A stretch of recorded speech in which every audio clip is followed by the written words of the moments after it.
काश कि मैं आपको अपना सूझा हुआ नितंब दिखा पाता, किंतु मर्यादाओं की सीमा में लांघ नहीं सकता हूं। यह बताते हुए मुझे अत्यंत पीड़ा हो रही है कि कल सायंकाल तक मेरी मौखिक परीक्षा चली। अपना सूझा हुआ नितंब और लंगड़ाती हुई टांग लेकर मैं जैसे ही परीक्षा कक्षा से बाहर निकला, मेरे मित्रगण मेरा उपहास करने लगे। संभोग वंचित ज्वलनशील प्राणी सब स्वान वंशज हैं साले। चूंकि मेरा क्रमांक अंत में आता है तो मेरी बारी आने तक जितने भी सरल व सुलभ प्रश्न हैं वो सभी समाप्त हो जाते हैं और मुझसे पूर्व शीतल, कोमल और वो त्रिजटा सी दिखने वाली कमला सभी प्रश्नों के ठीक ठीक उत्तर तीव्र गति से देकर वापस आ जाती है। राक्षसनी कुल नाशनी कहीं की।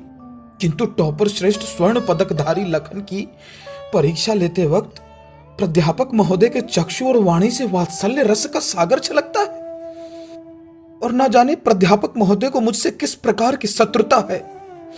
मैं हर बार मित्रता का पैगाम लेकर उनके पास जाता हूं और हर सेमेस्टर उसे सिरे से नकार देते हैं। कभी कभी तो जी करता है वही स्वर्ण पदक घुमाकर लखन की गुदा द्वार में प्रवेश कर दूं। चाटुकारों का शिरोमणि है वो। परीक्षा में महोदय ने मुझसे पूछा कि लाल रक्त कोशिका में कितने केंद्रक होते हैं। सहसा मेरे मुंह से उत्तर निकला, महोदय 1। फिर महोदय ने कुपित होकर मेरी ओर देखा और कहा, मूर्ख, लाल रक्त कोशिका में केंद्रक होते ही नहीं हैं।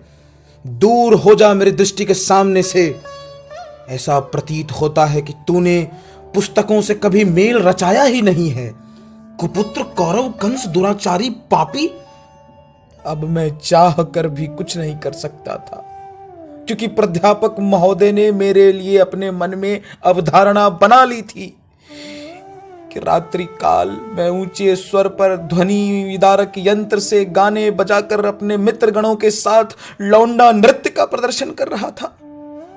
किंतु मैं प्राध्यापक महोदय को किस प्रकार यह समझाऊं कि एकमात्र यही वो पाठ है जिसका पुनरीक्षण करना कल रात्रि को मैं भूल गया था। सचमुच मेरी नियति गधे के लिंग से लिखी गई है। अब पुनः मुझे अंक तालिका में 0 प्राप्त होगा। अगर आप भी चाहते हैं कि आपका हश्र इस जैसा ना हो तो अभी इसी वक्त इस चैनल को सब्सक्राइब कर दीजिए। विनती है आपसे ये मेरी, वरना तो आप समझ ही रहे हैं क्या होगा वाइवा में। सब्सक्राइब कर।